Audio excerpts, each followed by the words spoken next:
Nous nous retrouvons aujourd'hui à l'ossuaire de Douaumont.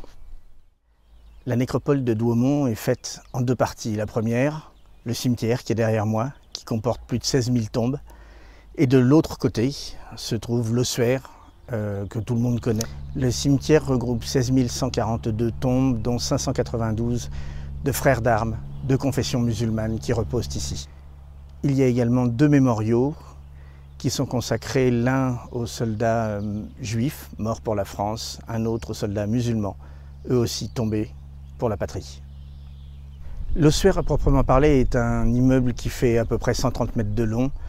En plein milieu, à l'endroit où on rentre, ils ont érigé également une énorme tour qui fait 46 mètres. De chaque côté de l'entrée, un long couloir comportant 18 alvéoles. Dans chaque alvéole, 2 tombeaux.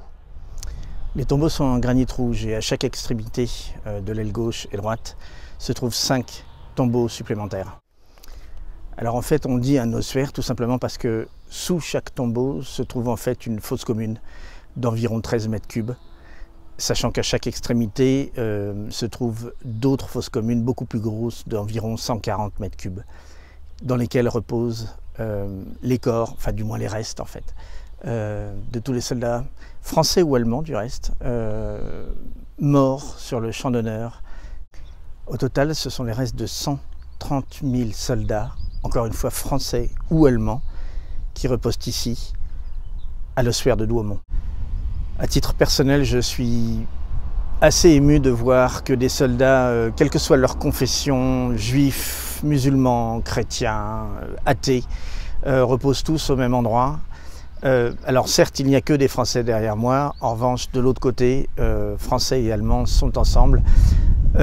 Après tout, peu importe la religion ou le Dieu auquel nous croyons, parce que nous sommes à peu près tous égaux au moment où arrive la mort. Bon, là encore, je me rends compte, c'est pas la vidéo la plus ouf que j'ai faite, celle où on va lâcher les paillettes et les cotillons derrière.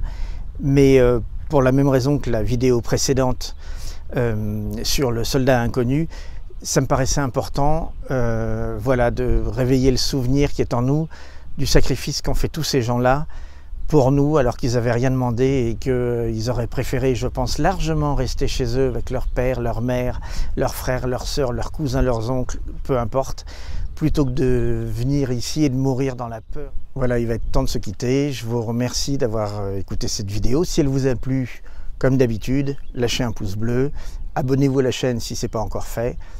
On se retrouve très bientôt.